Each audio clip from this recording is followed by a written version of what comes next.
donc alors que peut-être le public day doon li nga xamante ni c'est pas toujours respecté mais aussi il faudrait que l'exemple vienne d'en haut aussi tey boo doonee le directeur général d'une entreprise et que toi tu viens tous les jours à midi et que tu voudrais que n'est-ce pas que ta secrétaire soit là à 7 heures du matin day doon li nga xamante ni aussi day doon li nga xamante ni dafay sooxe donc il faut n'est-ce pas inviter les gens par l'exemple yow nga def mais ginnaaw bi nga defee on a vu que y a des pointages qui sont mis en place au niveau des différentes directions peut-être au niveau des ministères encore une fois on applaudit et le temps qu'on perdait peut-être qu'on ne le perdra plus ou bien si on perd du temps peut-être on perdra pas de l'argent avec EG tey le système de pointage bi nga xamante ni commencé nañ ko au niveau de l'administration jàpp nga ne tey dana yokk efficacité par rapport ak li nga xamante ni moom lañ doon gis ci li nga xamante ni moom moo di administration yi parce que y avait beaucoup d'anarchie ci li nga xamante ni moom moo di yenn ci administration ñenn ñi daawuñu xëy heure daawuñu wàcc heure des fois même liggéey bi nga xamante ni temps de travail bi nga xamante ni war nga ko def ci entreprise bi doo ko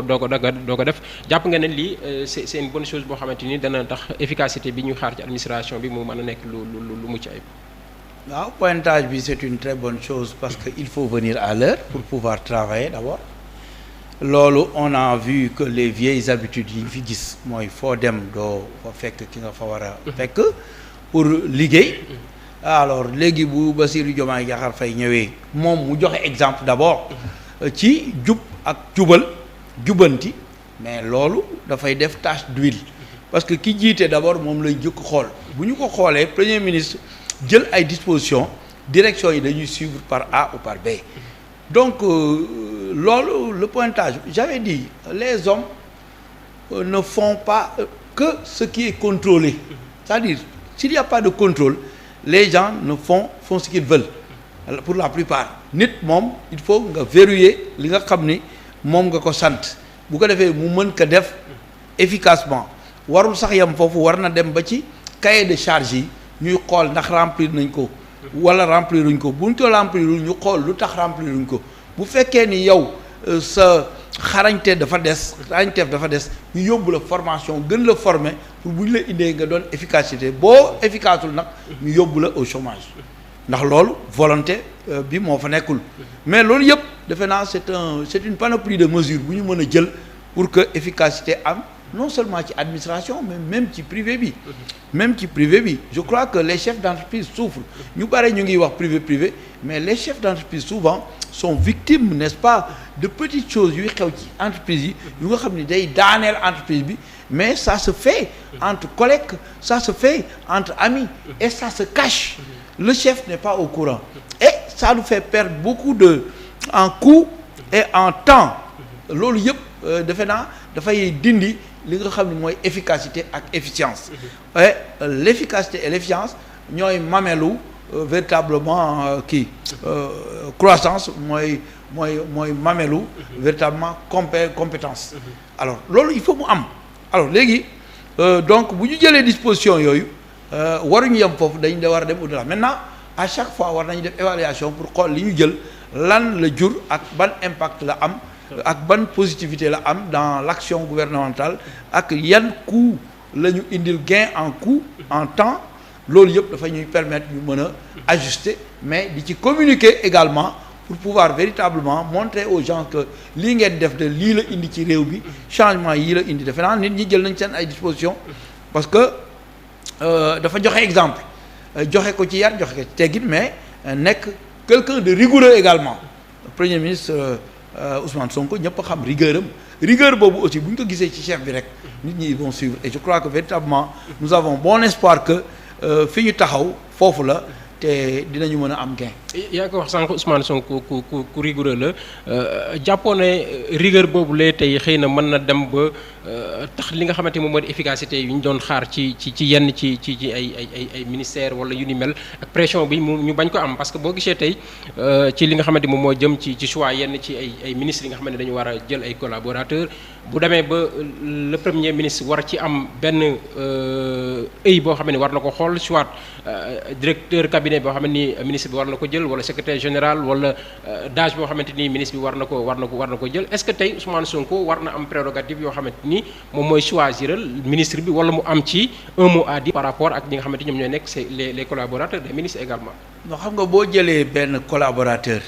da nga koy présenter dafay nekk ci mbir mi bu ko defee dinañu xool ba xam kooku wax dëgg yàlla nan la taxawee c'est-à-dire au fond du dafay imposer qui que ce soit mais bu yow jëlee ministre wala nga jël dara mais dinañ xam ni kii nga jël véritablement collaborateur bi nga jël mooy directeur de cabinet wala loolu di ko xam bu ñu ko xamee loolu doy na ça ne veut pas dire que dafay imposer quoi que ce soit maintenant les directions xëy na boo jëlee directeur di nga ko wax di profil bii la ak nangam moom mu apprécier ba ci président de la République defe naa nomination yi foofu lay jógee donc l'un dans l'autre il va falloir que on travaille en collégialité c'est-à-dire déggoo entente gouvernementale entente dans n'est-ce pas ce qu'on fait et c'est ça qui va faire avancer les choses rigueur boobu dafay indi entente rek dafay sous-entendre entente nga xam ni kenn du def comme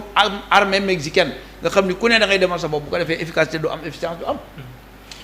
direction yooyu la ñu ci bëri ñu ngi leen ci xaar parce que am na ci loo xam ne diggé woon nañ ko également loo jëm ci appel à candidature yu yenn ci surtout ci yenn ci direction état yi nga xamante ni ay direction yu mag la est-ce que tey loolu nga xamante ni jotoon ngeen ko wax ci li nga xamante ni moom moo di seen i programme wax ko également ci campagne bi dana nekk loo xamante ni dafay nekk lu efficience ci li nga xamante ni moom mooy liggéey bi. Quand on dit qu'on va faire appel à candidature su ñu defee appel à candidature c'est nous qui choisissons te bu ñuy choisir dinañ gis critères yi nga xam ni dafa. est-ce que choix bi du nekk choix politique également. bu fekkee da ngeen def appel à candidature mu am un gars boo xamante ni il est de l'APR am un gars boo xamante ni il est de PASTEF est-ce que choix bi du nekk choix politique mënuloo jël le gars de l'APR ce n'est pas possible foofu laa jëm dama ne dafa am probabilité morale. nga xam ni kii kat géré woon na waaye na mu géré woon na mu ko géré woon du noonu wala nit ñi bégguñu ci wala remplir les conditions qu'il faut même bu fekkee moo sut ñëpp. mais bu fekkee ne koo xamante ni ni mu ko doon géré également lu jaar yoon la. gisoo ministre yu ñu jël am na ministre yu ñu jël yu nga xam ne nekkoon nañu APR kon kay jeex na c'est-à-dire bu amee probité morale bu nga xam ne war na ko am mais rien ne l'empêche de prendre la mais dama ni probité morale boobu dañ ko gën a séenu ci ñi nga xam ni anti système la ñu yore. ñooñu lañ ko gën a séenu ci ñi nga xam ni ils ont des habitudes de gestion parce que habitude boo dee dugg ci biir néeg boo ko bàyyi ci bitig boo duggee mu fekk la fa xam nga loolu wax nañ ko donc ñooñu aussi li ñuy privilégié mooy ñi nga xam ni véritablement xamaluñ leen dara lu nga xam ni faute de gestion la c'est extrêmement important ak probité morale bi boo lu yëpp bu amee nag kóolute bi day ñëw aussi parce que dénk ka nga wóolu Sénégalais yi jëluñu Bassirou Diomaye Diakhar Faye ni dañ koy jël sous le critère des diplômes du dëgg bu doon loolu duñ ko fa teg Ousmane Sonko bu doon dañuy jël critère ay diplôme ak ay ancienneté ay ku mos a nekk premier ministre mais kon moom du nekk premier ministre kon loolu confiance boobu Sénégalais yi jox sur la base de cette confiance là la ñuy jël une équipe bi ànd ak ñoom loolu c'est extrêmement clair maintenant ça n'explique pas que ñu teg appel à candidature c'est extrêmement important. Cheikh si cet appel à candidature bi nga xamante ni bokkoon na ci loo xamante ni jaay nañ ko Sénégalais yi ci campagne électorale bi jàpp nga ne dana nekk loo xamante ni lu efficace lay doon ci choix des directions yi nga xamante ni ñu ngi koy xaar xëy na sax am ñoo xamante ni tey dana ci génn ci conseil des ministres bi nga xamante ni war na am. waaw effectivement xam nga tey appel à candidature day poser benn. nu mu tudd benn critère bi nga xam ne dafa am solo mooy le critère de transparence man tey su ma déposé fenn nga déposé fa ñu jël la te jëluñu ma war naa mën a xam lan moo tax jëluñu ma donc par rapport à des critères bien définis dina éviter ay discrimination di am ay kii am na bras long wala kii dafa am un bras court donc par rapport à ça moom mënul am n'est-ce pas parce que da ngay gis parfois des gens yi nga xamante ils ont fait les études qu'il faut les bonnes écoles ils ont fait les bonnes entreprises mais bu yenn postes yu ñëwee surtout au niveau de l'État wala de certaines directions yoo xamante ne direction état la ñoom duñ si mën a bokk parce que d'habitude dañuy pistonner ay nit ñi nga xamante ni dañu jàpp ne peut-être qui leur sont favorables benn mais tamit mu doon nit ñi nga xamante ni parfois dañu am seen coloration au parti mais bu ñu demee à égalité de sens ku nekk déposer sa candidature selon les critères retenus de façon très objective ñu jël ñi nga xamante ni ñoo remplir les critères selon un tri rigoureux aussi ñu mën a ne ñii kat ñoo remplir et qu'on puisse après au-delà laisser cela à l'appréciation n'est-ce pas du président à l'appréciation du premier ministre pour ñu xool ou bien à l'appréciation du ministre tout simplement ça dépend aussi des postes yi nga xamante ne moom la ñu war a pourvoir c'est très important léegi su boobaa moo apprécier et yow suba même su nekkee ni tu contestes peut-être un peu nu mu tudd la nomination d'un DG à un poste X ou Y di nga mën a laaj n'est-ce pas par rapport à une certaine transparence dinañu xam ne lii moo tax yow ndekete jëluñu la ñu jël kële mais au-delà aussi il y a au-delà de l'appel à candidature du tri des critères à mettre en place mais dafa am aussi une certaine probité bi ñu xaar maanaam dina am une enquête de moralité une enquête bi nga xam ne dina am ñu xool on va voir si tu as si tu vas montrer patte blanche et que yow tu n'as rien à cacher et que mosoo liggéey fenn nga détourner fa ay xaalis est-ce que tu n'es pas de mœurs légères est-ce que yooyu yëpp dañ ko war a mettre tamit sur la table au-delà voilà donc tu peux avoir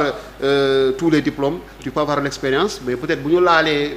peut-être fibre boobu noonu dina doon li nga xam ne une fibre sensible peut-être du nekk à ton avantage mais dina indi plus de transparence dans le recrutement dinañu gis ne peut-être à des postes on n'a pas recruté quelqu'un parce que dafa bokk parti on n'a pas recruté quelqu'un parce que dafa am kenn ku bokk ci parti bi ku ko recommandé encore une fois day doon li nga xamante ni day leer nañ te man ak yow ak ñeneen on a la chance aujourd'hui de pouvoir n'est-ce pas à égalité compétir avec des gens qui voudraient ou bien des gens qui sont bien placés au niveau du parti Pastef les Patriotes ou bien ki nga xamante ni dafa nekk ci beneen parti mais peut-être mu am ay nit ñi mu yaakaar ñi nga xamante ni bu leen wooyee peut-être que suñu wootee seen coup de fil mën na changer les donnes donc du coup encore une fois dañ koy rafetlu c'est toujours dans ce souci de transparence waaw donc transparence ak aussi de lutte contre la corruption parce que aussi il y a des gens au-delà qui sont prêts à débourser pour pouvoir accéder à certains postes aussi donc yooyu yëpp day doon lu leer ba nga xamante ni man suba mën naa ne mais sama candidature lan moo tax retenir wuñ ko ñu mën ma expliquer par rapport à des critères bien objectifs comprendre moom mën a xam ne ni lii kat moo tax jëluñu ma lii moo tax ñu jël ki nga xam ne mooy monsieur Birame Khoudialo si sama place parce que moom peut-être moo rempli tous les critères mais au-delà aussi il est d'une bonne moralité et que moralité boobu donc mën na peser sur la balance faire la différence. temps chanté mooy rupture bi nga xamante ni ñoom dañ koy wax saa su nekk ñu leen ciy xaar est-ce que du am contradiction bu ñu gisee l'État du Sénégal bëgg a jënd loo xamante ni c'est l'ancien président Léopold Sédar Senghor moom moo ko doon di ay livres pour def ci benn musée.